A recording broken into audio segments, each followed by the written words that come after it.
말씀 전해 주실 때 많은 은혜 받으시기 바랍니다. 네, 감사합니다. 오늘 헌신 예배가 초등부하고 유치부 연합이죠. 네, 감사합니다. 오늘 저녁 예배 제가 이 오시는 걸 봤어요. 오늘 낮에 제가 말씀을 드렸는데 다 이렇게 10분 전, 20분, 30분 전에 오셔서 다 합격에 있어요. 박봉화 집사님은 3분 늦었어요. 그런데 말입니다. 이렇게 교육을 하고 이 얘기를 하면은 이렇게 순종을 하면 얼마나 제가 기분이 좋아요. 이 얘기를 했는데도 안 들으면은요, 야, 무시를 하나. 네. 박 집사님 일찍 많이 왔어요. 많이 땡겼습니다. 아, 예. 그 멀리서 오니까. 차가 그쪽 동네는 운행을 안 해서 미안합니다. 이제 저 말은 평소보다 일찍 나왔다 이 말입니다. 나왔는데 차가 안 왔다 이 말입니다. 예, 순종하셔서 감사합니다. 우리 기도하고 말씀 받겠습니다. 자비하신 하나님, 은혜를 감사합니다. 겨울을 보내고 봄을 맞이하면서 우리 아이들 어린이 부흥회를 계획을 하고 있습니다. 교사들이 이렇게 마음을 한 군데로 모으는 헌신의 시간을 갖게 하시니 감사합니다. 유치부를 하나님 축복하시고 담당 교육자와 선생님들, 초등부의 담당 교육자와 선생님들이 마음을 합하여서 하나님이 우리에게 맡겨주신, 하나님이 우리에게 보내주신 양무리들을 건강하게 하고 살찌우게 만들고 하나님을 찾게 만드는 그런 우리 주일학교 모든 선생님들이 되어지도록 축복하소서. 드린 찬양을 받으소서. 주의 말씀 받기를 원합니다.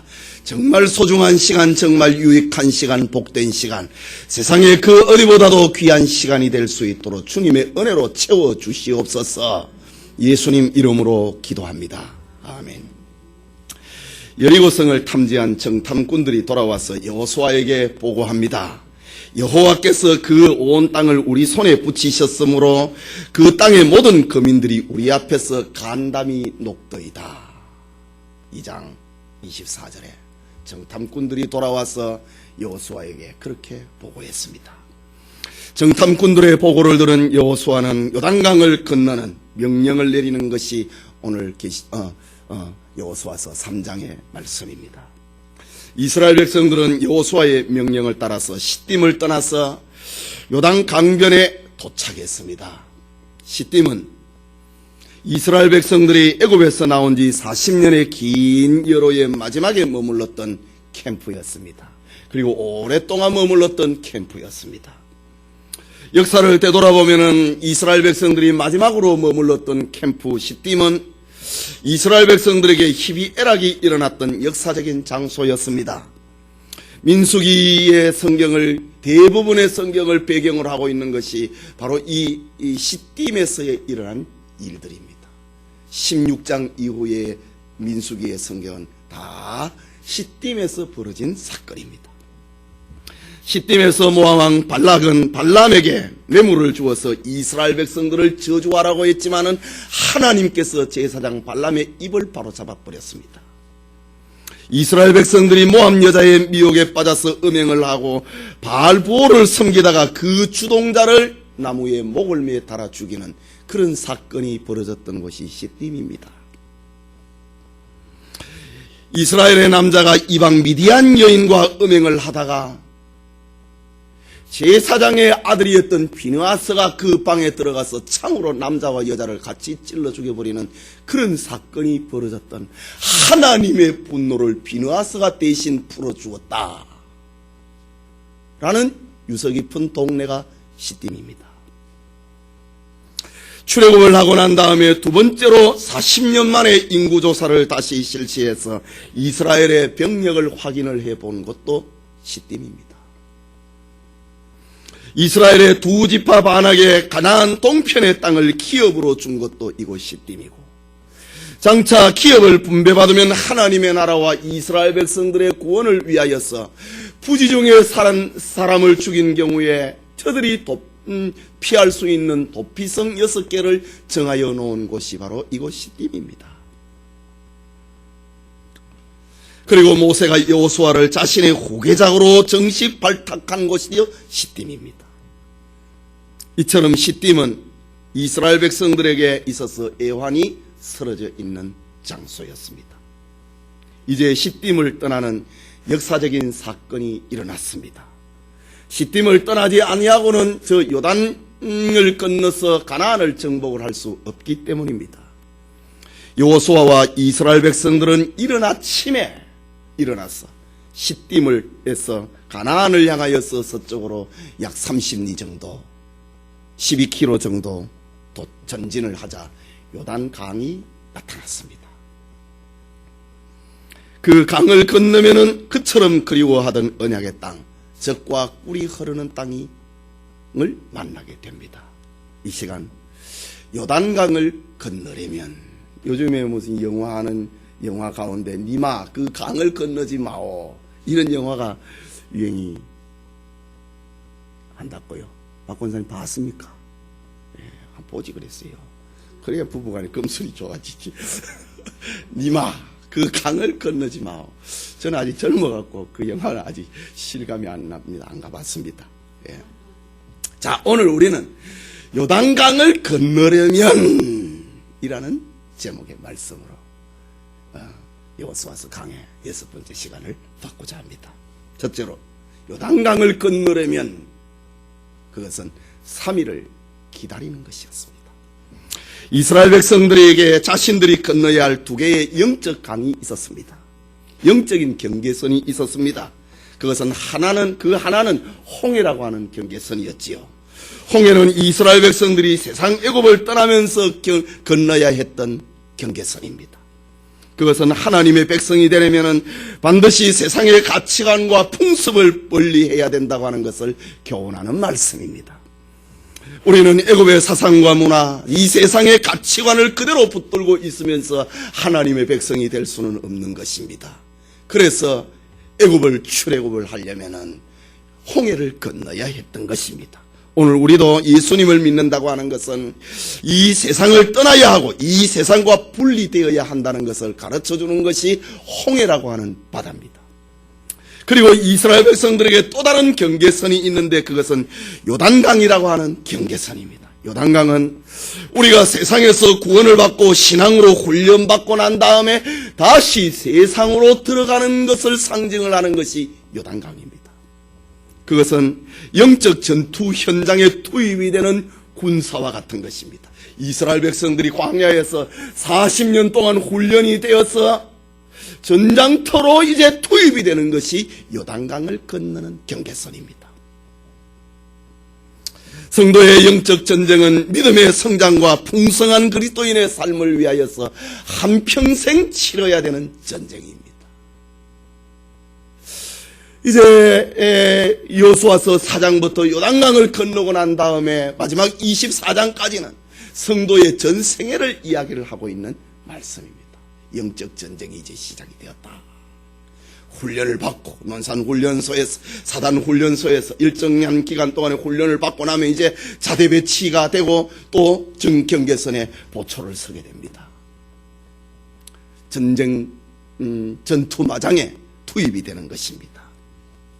이유는 하나님의 자녀된 성도들은 한평생 자신과 싸워야 되고 죄와 싸워야 되고 불의의 세력에 대항하여서 싸워야 되는 것입니다. 이것을 교훈하는 것이 요단강이라고 하는 경계선입니다. 신자가 훈련이 받고 난 다음에 세상으로 들어가는 것, 그것이 바로 요단강을 건너려면 이라는 말이기도 합니다. 지금 여호수아와 이스라엘 백성들은 가나안을 정복하기 위하여 요단강이라고 하는 경계선에 있습니다. 이제 찬란한 꿈이 이루어지려고 하는 순간이었습니다. 그런데 요단강에 도착을 했지만은 여호수아와 이스라엘 백성들은 그 강을 건널 방법이 없습니다. 본문 1절과 2절 말씀 같이 읽읍시다. 여호수아가 아침에 일찍이 일어나서 이스라엘 사람들로 더불어 시딤에서 떠나 요단에 이르러서는 건너지 아니하고 거기서 유숙하니라. 3일 후에 유사들이 진중에로 두루 다니며 라고 기록합니다. 여호수아와 이스라엘 백성들은 요단강 강가에서 3일 동안 유숙을 했다. 와보니까 요단강이 지금 우기를 맞이하여서 범람을 해 있습니다. 거기에서 3일 동안 여호수아와 이스라엘 백성들은 강만 뻗 쳐다보고 있었다. 거기서 3일을 유숙하니라. 저들에게 얼마나 지금 소중한 시간입니까? 그런데 이스라엘 백성들과 여호수아는 3일 동안 강만 쳐다보고 있었다라고 기록합니다. 3일을 기다렸다고 하는 말입니다. 하나님의 명령을 기다렸다는 말입니다. 하나님의 뜻이 저들 앞에 나타나기를 기다렸다고 하는 말입니다. 하나님께서는 이 3일 동안에 여호수아와 이스라엘 백성들에게 이 중요한 시간에 아무 말씀도 하시지 않습니다. 3일 동안 여호수아와 이스라엘 백성들은 모두가 강하게 넘쳐 흐르고 있는 강만을 쳐다보고 있습니다. 하지만 그들 중에 어느 누구도 강을 건널 수 있는 얕은 곳을 찾아보았다든지 강이 이 많은 백성들을 건너갈 다리를 어떻게 놓아야 될 것인지에 대해서 연구했다고 하는 그런 기록은 나타나지 않습니다. 이때에 여호수아와 이스라엘 백성들은 무슨 생각을 3일 동안 했을까? 우리는 이스라엘 백성들이 요단강 강가에서 3일 동안 의미 없는 시간을 보냈다고는 생각하지 않습니다. 그들은 하나님에 대해서 생각했을 것입니다. 이스라엘 백성들은요, 40년 동안 배우는 것이 무슨 일을 만날 때마다 하나님을 쳐다보는 것, 그거를 배운 겁니다. 저들은 하나님의 말씀에 순종하면 형통하고 불순종하면 하나님의 벌이 있다고 하는 것을 40년 동안 저들은 경험을 해왔던 것입니다. 저들은 죽음을 통하여서, 부모들의 죽음을 통하여서 광야의 이 세대들이 뼈저리게 경험을 했던 것이 바로 하나님의 뜻을 쳐다본다. 무슨 일이 만날 때마다 하나님의 뜻이 무엇인가, 그것을 쳐다보는 것이 40년 동안 배웠던 저들의 자세였습니다. 그래서 하나님의 특별한 계시가 있기까지 여호수아와 이스라엘 백성들은 요단에 이르러서는 건너지 아니하고 거기서 유숙하니라. 하나님의 뜻이 뭐냐이지. 왜 우리 보고 가라고 했는데 이 요단 강이 지금 넘쳐서 강하게 흐르고 있느냐 이죠. 우기를 맞이해서. 여호수아와 이스라엘 백성들은 지난 광야 40년 동안에 기다리는 데에 대해서는 정말 이골이 나 있는 사람들이었습니다. 광야에서 이스라엘 백성들은 시간이 그렇게 급하지 않았습니다. 기다리는 데는 이골이 나 있는 사람들. 하나님의 뜻이 나타나기를 기다리는 것에 대해서는 정말 숙련된 사람들이 되어 있었습니다. 숲곳에서, 시딤에서 강 앞에 와보니까 강이 흐르고 있다. 기다리는가 보다. 하나님의 뜻이 나타나기를 기다리나 보다. 기다리라고 하는가 보다. 지금까지는 시딤에게 오기까지는 저들의 움직임은 구름이 떠오르면 움직였고 멈추면 그들은 한 달이든지 두 달이든지 1년이든지 2년이든지 구름이 멈추는 그곳에 장막을 치고 있었습니다. 하나님의 뜻이 뭐냐? 하나님의 뜻이 무엇이냐? 그 뜻이 나타나기를 위해서 저들은 기다리는데 아주 숙련된 사람들이 된 것입니다. 여러분, 우리도 세상을 살아가면서 하나님의 뜻을 기다려야 될 때가 있습니다. 이스라엘 백성들처럼 내가 할 수 있는 일이 끝났지만은 새로운 일이 나타나지 않고 길이 열리지 아니할 때에 어떤 일을 할 수 없을 때는 기다리는 때입니다. 이때에 세상은 아무것도 할 수 없는 우리를 보고 실패한 사람으로 생각하기도 합니다. 세상은 무조건 바쁘게 살아가는 사람들을 좋아합니다. 멀뚱멀뚱 3일 동안 요단강을 쳐다보고 있는 사람들을 가리켜서 세상은 할 일 없는 사람이다, 실패한 사람이라고 말하기를 좋아합니다. 회사에 어려움을 만났는데 교회에서 기도하는 사람을 가리켜 세상은 측은하게 여깁니다. 가정에 바쁜 일이 만났는데 예배드리러 가는 사람을 보고 세상은 비웃습니다. 세상은 그렇다 이거지요. 그러나 하나님의 백성들은 길이 막히면 기다린다. 이것이 40년 동안 광야에서 이스라엘 백성들이 배운 내용이었습니다. 하나님의 백성들에게 하나님을 기다리고 하나님을 쳐다보아야 될 때가 있는 것입니다.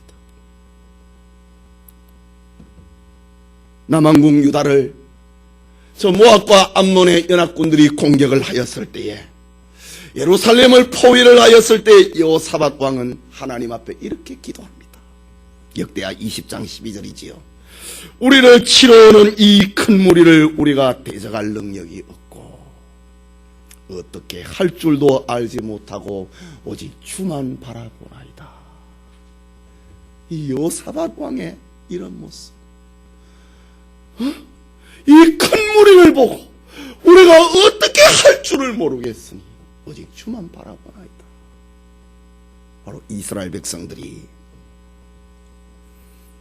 요단강 앞에서 3일 동안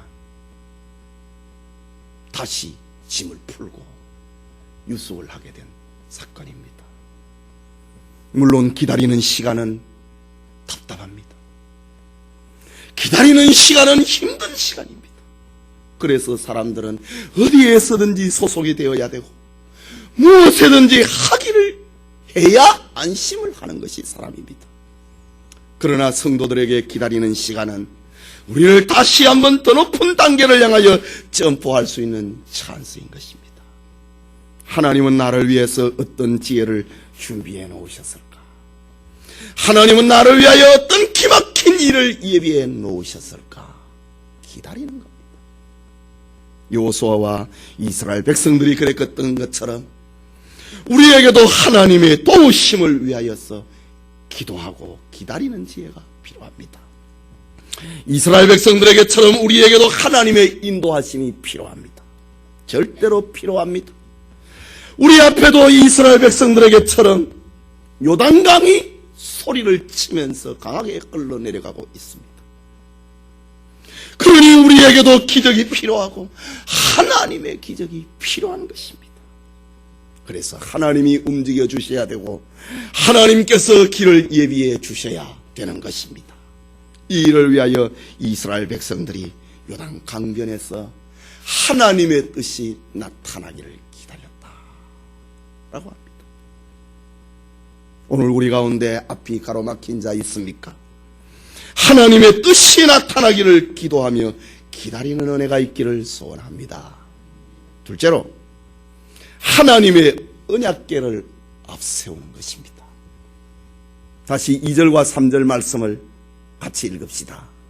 3일 후에 유사들이 진중으로 두루 다니며 백성에게 명하여 가로되 너희는 레위 사람 제사장들이 너희 하나님 여호와의 언약궤에 매는 것을 보거든 너희 곳을 떠나 그 뒤를 쫓으라 라고 했습니다. 3일을 기다린 여호수아와 이스라엘 백성들에게 하나님이 주신 지혜는, 하나님이 주신 메시지는 너희 하나님 여호와 언약궤에 매는 것을 보거든 너희 곳을 떠나 그 뒤를 쫓으라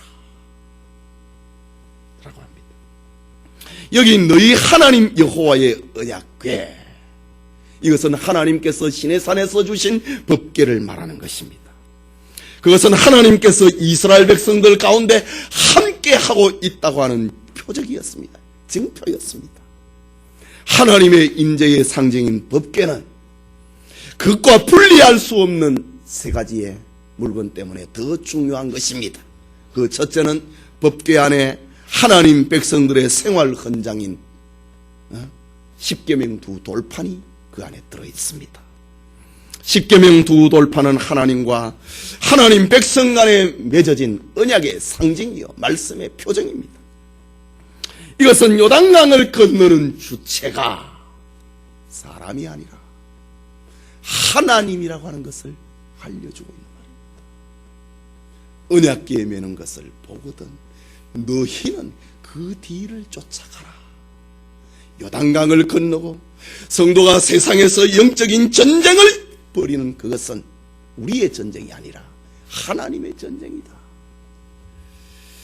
그 주체가 하나님의 말씀에 있다라는 것을 알려주고 있습니다. 여호수아와 더불어 가나안을 향해 요단을 건넜던 사람들은 이처럼 하나님의 법궤, 하나님의 말씀을 앞세웠던 것입니다. 여호수아는 이스라엘 백성들에게 하나님의 말씀의 뒤를 쫓으라고 말한 것입니다. 이전에 가보지 못한 길을 위하여서 하나님의 말씀을 쫓아가는 것에 저들은 생명을 걸었던 것입니다. 그 말씀은 인생의 안내자요, 하나님의 말씀은 완전하여 영혼을 소생하게 만들고, 하나님의 말씀은 우둔한 자로 지혜롭게 만들고, 하나님의 말씀은 정직하여 마음을 기쁘게 하고, 하나님의 말씀은 순결하여 눈을 밝게 하고, 하나님의 말씀은 정결하여 영원까지 이루고, 그 말씀은 확실하여 다 의롭기 때문에 제사장들이 언약궤를 매는 것을 보거든 너희는 그 뒤를 쫓으라. 하나님의 말씀을 따라가라. 이것이 3일 후에 들려주었던 하나님의 메시지였습니다. 하나님의 말씀은 모든 믿는 자에게 구원을 주시는 하나님의 능력이기 때문입니다. 하나님의 말씀은 구원에 이르는 지혜가 있게 합니다. 하나님의 말씀은 교훈하고 책망하고 의로 교육하여 유익한 말씀입니다. 하나님의 말씀은 사람으로 하여금 온전하게 만듭니다. 그 말씀의 맛을 아는 사람은 금곧 정금보다도 더 사모하게 될 것입니다. 여러분, 하나님은 눈에 안 보입니다. 예수님도 우리 눈에 보이지 않습니다. 성령님도 우리 눈에 보이지 않습니다. 이 삼위일체에 보이지 아니하는 하나님이 어떻게 지금 우리에게 역사를 하고 있는가? 어떻게 눈으로 보고 어떻게 귀로 듣고 어떻게 손으로 만질 수 있는가? 그 대신으로 우리에게 하나님의 말씀을 주셨다 이거지요. 말씀을 보고 말씀을 듣고 말씀을 만짐으로 하나님을 체험하듯이 하라 이 말입니다. 여러분, 이것이 말씀의 맛을 아는 사람입니다. 성경을 읽을 때, 하나님의 말씀을 읽을 때에 하나님의 소리를 듣는 것처럼, 하나님을 보는 것처럼, 하나님을 내 손으로 만지는 것처럼 하는 사람이 말씀의 맛을 아는 사람입니다.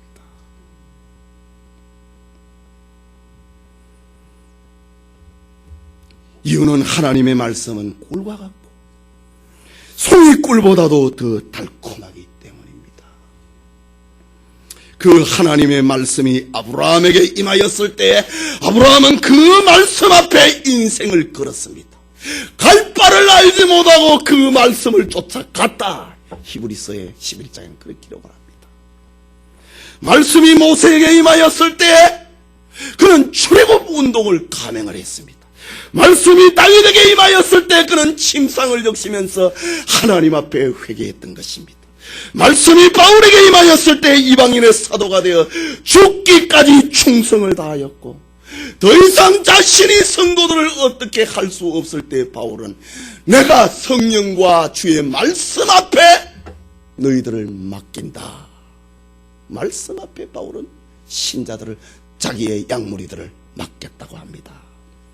말씀의 근원은 예수 그리스도이시기 때문에 요단강을 건너려면, 우리가 영적 전투의 현장에 들어가려면 하나님의 말씀을 따라간다 라는 말입니다.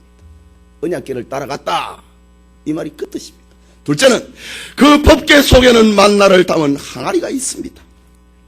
광야 행진을 하였던 이스라엘 백성들은 농사를 하지도 않고 길쌈도 하지 않았습니다. 그럼에도 200만 명이 넘는 이스라엘 백성들은 40년 동안 풍요를 누리면서 살았습니다. 이유는 하나님께서 저들의 장막 주변에 매일같이 이런 새벽에 하늘로부터 만나를 내려주셨기 때문입니다. 광야 행진을 하는 동안에 이스라엘 백성들은 하나님의 말씀을 시험하다가 말씀에 순종하다가 죽은 사람은 있어도 영양실조로 죽은 사람이나 굶주려 죽은 사람은 단 한 사람도 없었습니다. 하나님은 만나를 통하여서 저들의 영양을 책임져 주셨던 것입니다. 저들의 건강을 지켜주셨던 것입니다. 민수기 11장 7절에서 8절에 보면 이 만나는 가시와도 같고 모양은 진주와 같은 것이라. 백성이 두루 다니며 그것을 거두어 맷돌에 갈기도 하며 절구에 찍기도 하고 가마에 삶기도 하여 과자를 만들었으니 그 맛이 기름 섞은 과자 맛 같았더라. 여러분, 음식을 해도요, 기름에 튀기면 더 맛있잖아요. 암만 몸에 안 좋다 그래도 기름에 튀긴 걸 더 좋아한다고요. 근데 만나는 기름에 안 튀겨도 기름 섞은 과자와 같더라. 종합 비타민이었다. 그렇다면 이 만나는 생명의 상징입니다. 사람이 떡으로 살지 아니하고 하나님의 말씀으로 산다고 하는 것을 하나님은 이스라엘 백성들에게 만나를 통하여서 보여주셨습니다. 그 만나의 근원은 하늘에서 생명 양식으로 내려오시는 예수 그리스도를 상징합니다. 내가 곧 하늘에서 내려온 만나다 떡이다. 주님이 말씀하셨지요. 또 하나 언약궤와 떼어놓을 수 없는 것이 아론의 상난 지팡이입니다. 40년 광야 행진을 하는 중에 이스라엘 백성들은 시험에 빠진 적이 있었습니다. 그것은 왜 아론이 자신들의 제사장이 되어야 되고 투표도 안 했는데 회의도 안 했는데 왜 아론이 우리의 제사장이 되어야 되는가 말이지. 수백만 명의 이스라엘 백성들이 왜 아론 앞에 고개를 숙여야 되고 왜 하나님을 만나러 갈 때마다 대제사장 아론의 입을 우리가 쳐다봐야만 되느냐 이거지요. 앞을 보고 옆을 보아도 아론 당신보다 더 똑똑하고 더 나은 사람들이 우리에게 너무 많이 있는데 왜 당신만이 우리의 지도자가 되어야 되느냐고 하는 반란이 일어났습니다. 그 반란의 주동자는 고라였습니다. 반란을 일으킨 고라 일당은 천벌을 받아서 땅이 갈라져서 다 죽고 말았습니다. 민수기 16장에 나오는 말씀이지요. 자신들이 스스로 제사장이 되어서 왜 아론만이 하나님 앞에 분향하느냐? 우리도 할 수 있다. 거기에 달라들었던 사람이 250명이었습니다. 분향을 하던 250명이 하나님으로부터 불이 나와서 다 태워 죽여버렸다 라고 했습니다. 민수기 16장 35절에 나오는 말씀입니다. 그러자 수많은 백성들이 모세와 아론을 향하여 원망을 합니다. 당신들 때문에 우리 형제, 우리 친척, 우리 아버지, 우리 동생이 죽었다 이거지요. 뒤에서 또 불평을 했습니다. 이때에 하나님은 모세와 아론을 원망하고 불평하던 사람들 14,700명을 연병을 일으켜서 다 죽여버렸습니다. 그리고 난 다음에 하나님이 이스라엘 12지파를 향하여서 말씀합니다. 각 지파의 대표 두령들은 나오라 이거지. 그리고 각자가 마른 지팡이 하나를 만들어 언약궤 앞으로 가지고 오라. 내가 택한 사람의 지팡이에 내일 이른 아침에는 거기에서 석이 나고 열매가 맺히게 될 것이다. 다 죽어버린 막대기를 하나씩 각 대표들이 가져오라고 했습니다. 그런데 이튿날 아침에 아론의 지팡이에만 우미 돋고 순이 나고 꽃이 피었어. 거기에 하룻밤 사이에 살구 열매까지 열려버렸습니다. 그렇다면 아론의 상난 지팡이는 책임을 맡기고 세우는 하나님의 주권을 상징을 합니다. 하나님을 도전하는 자의 표적이 되게 하였습니다. 누가 그랬느냐? 누가 아론이 우리의 제사장 만들었냐? 하나님이 그랬다. 하나님의 주권을 상징을 하는 것이 아론의 상난 지팡이입니다. 아론의 상난 지팡이는 심판만을 상징을 하는 것이 아니라 하나님의 주권과 하나님의 말씀에 순종하는 데는 구원이 있고 축복이 있고 부활의 생명이 있다고 하는 것을 알려주고 있는 것입니다. 아론의 상난 지팡이는 예수 그리스도는 우리의 영원한 대제사장이 되심을 알려주고 있는 말씀입니다. 자, 너희는 제사장들이 언약궤를 매는 것을 보면은 그 뒤를 쫓으라. 바로 이런 의미를 가지고 있는 것입니다. 우리 성도님들에게도 하나님 주권 신앙이 자리하기를 소원합니다. 교회는 민주주의로 하는 것이 아닙니다. 하나님 중심주의로 하는 것입니다. 민주주의는 국회에서는 해도 교회는 민주주의가 아닙니다. 신본주의입니다. 하나님 주권 신앙이 여러분의 신앙의 바탕이 되기를 바랍니다. 마지막으로 요단강을 건너려면 백성을 성결케 하라 라고 합니다. 5절 말씀입니다. 같이 읽읍시다. 여호수아가 또 백성에게 이르되 너희는 스스로 성결케 하라.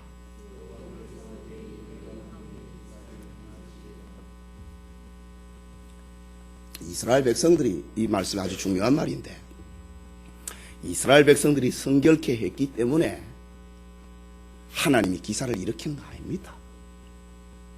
너희는 스스로 성결케 하라. 내일 너희 가운데 기사를 행하시리라.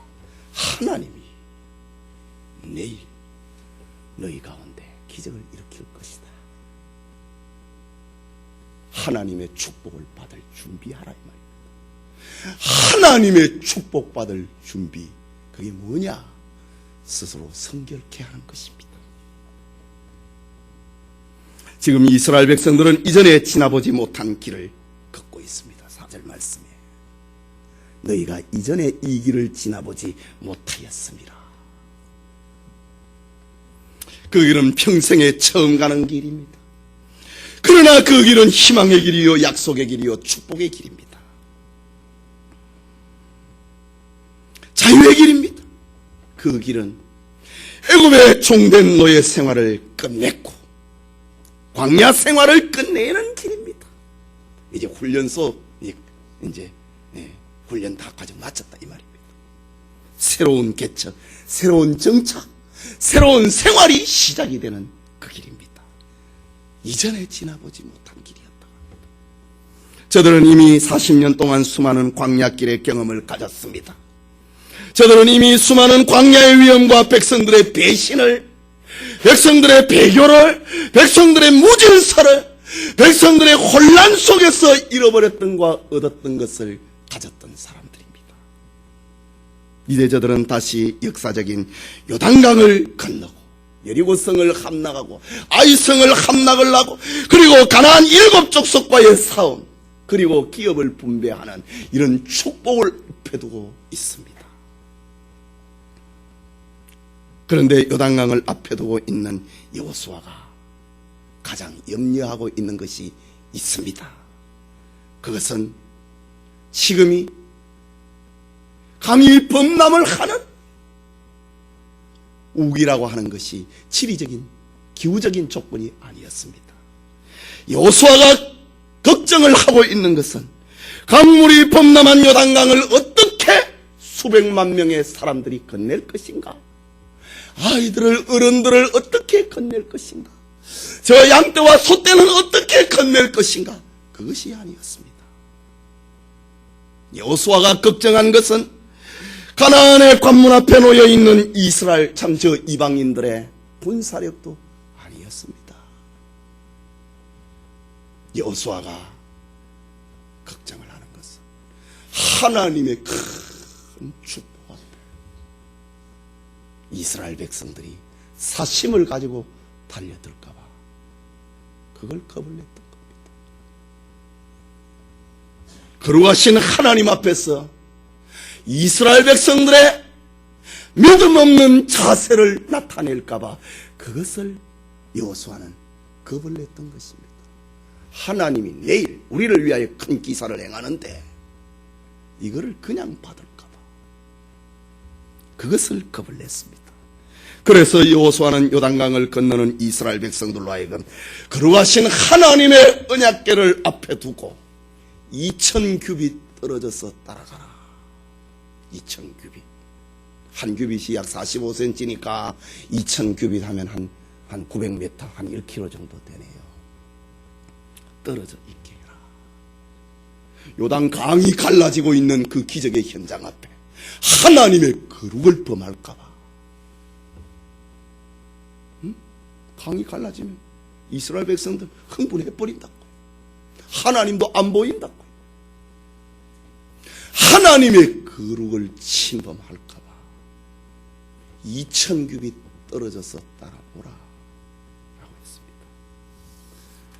그리고 백성들로 하여금 성결케 해라. 하나님의 축복은 이래 받는 것이다.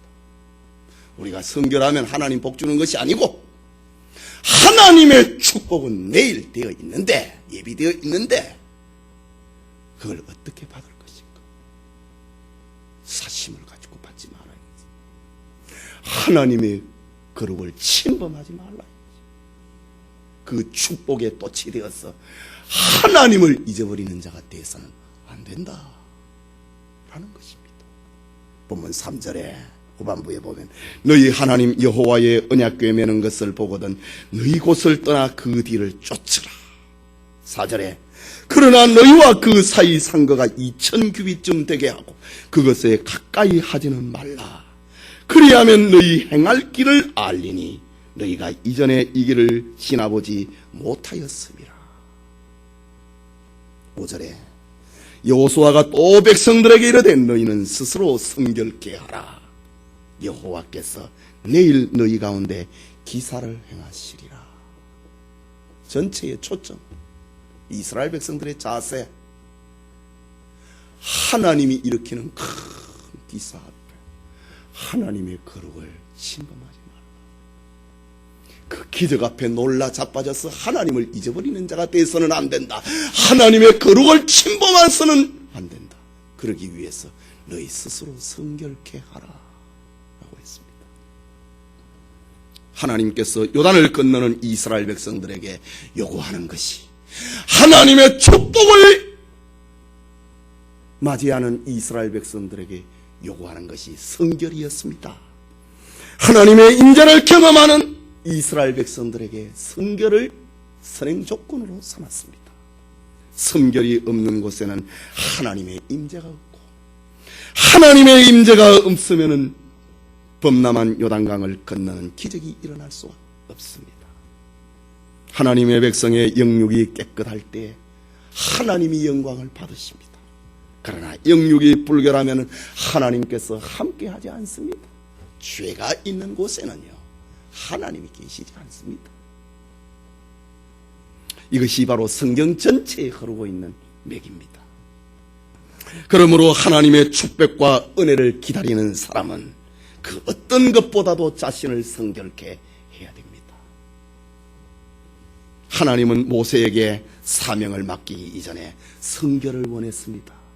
그래서 모세야, 너 선 곳은 거룩한 곳이니 네 발에서 신을 벗으라 라고 했습니다. 사명을 감당하기 전에 하나님이 요구하는 것이 너의 성결이니라. 하나님은 출애굽의 역사보다도 이스라엘 백성들에게 성결을 요구했습니다.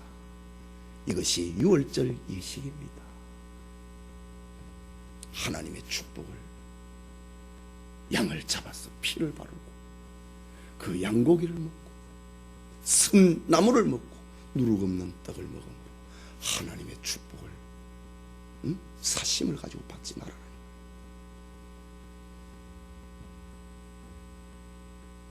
하나님은 신의 산 안에서 이스라엘 백성들에게 율법을 주시기 전에도 저들에게 성결을 요구했습니다.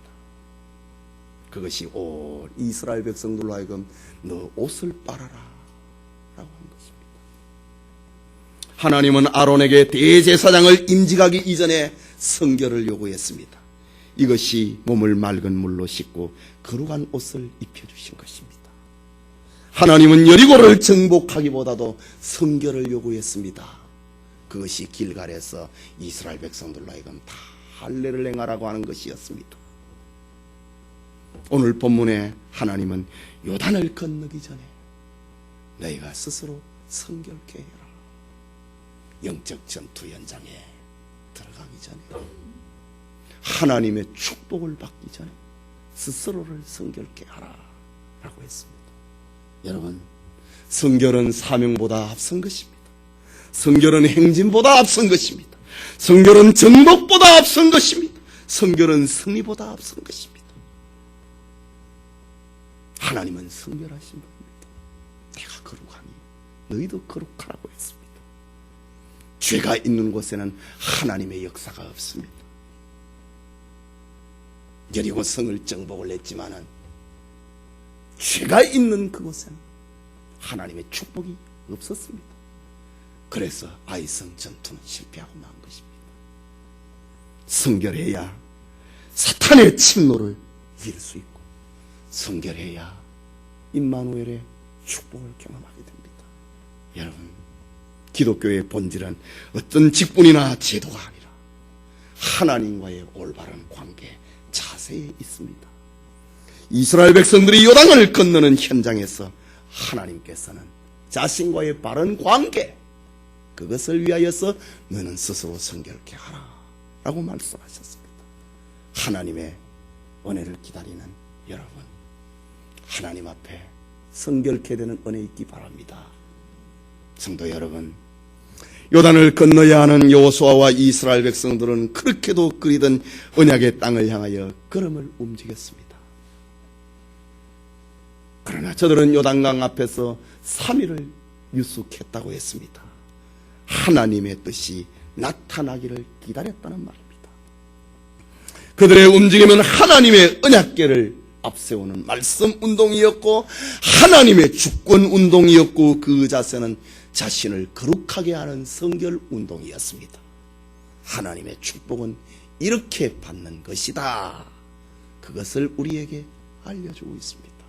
하나님의 축복은 말씀을 따라가는 것이다. 하나님의 축복은 하나님으로부터 우리에게 오는 만나다. 하나님의 축복은 하나님의 자신의 주권에 따라서 이루어진다. 이 축복을 받기 위해서 스스로 성결케 하라 라는 말입니다. 여러분, 오늘 우리 앞에도 현대판 요단강이 있습니다. 굳게 닫혀있는 여리고성도 있습니다. 우리를 넘어뜨리려고 하는 아이성도 있습니다. 가나안의 7 족속들의 도전도 있습니다. 그리고 우리 자체 안에 있는 연약도 있습니다. 그러나 우리는 할 수 있습니다. 이유는 우리 앞서 행하시는 이가 하나님이시기 때문입니다. 그렇기 때문에 이스라엘 백성들은 평생에 처음 가는 길이지만은 낯설지 않았습니다. 외롭지 않았습니다. 이유는 진리운동이 자신들이 연구해낸 것이 아니고, 자신들이 고안해낸 것도 아니고, 노력의 선물이 아니고, 하나님의 법궤를 따라가면 되는 것이었기 때문입니다. 오늘 우리의 신앙 역시, 오늘 우리의 신앙의 행전 역시 아벨이 걸어갔던 길, 노아가 걸어갔던 길, 아브라함이, 사무엘이, 저 엘리야가 걸어갔던 그 길, 다니엘이, 베드로가, 바울이, 어거스틴이, 루터와 칼빈이 걸어갔던 그 길을 가면 되는 것입니다. 우리 민족의 신앙의 조상들이었던 주기철 목사님이나 손양원 목사님 걸어갔던 그 길을 가는 것입니다. 일제의 신사참배와 6.25 사변과 공산주의와의 항쟁에서 오직 성경, 오직 성결을 고백을 하였던 개혁주의 신앙, 그리고 신앙예로의 행진, 그것을 따라가면 되는 것입니다. 여러분, 우리 앞에 앞으로 무슨 일이 일어날까 물을 필요도 없습니다. 그것이 인본주의가 아닙니까? 요단강을 건너기까지 하나님의 뜻이 우리 앞에 나타나기까지 기다리면 됩니다. 이것이 이스라엘 백성들이 40년 동안 배웠던 내용입니다. 그거를 우리에게 너는 40년 동안 그래 안 해도 된다 이거지. 그래서 성경을 가리켜서 고린도전서에서는 말세를 만나는 우리의 거울이라고 했습니다. 너는 그런 경험하지 말아도 거울이라고 하는 게 뭡니까? 우리에게 보여주는 겁니다.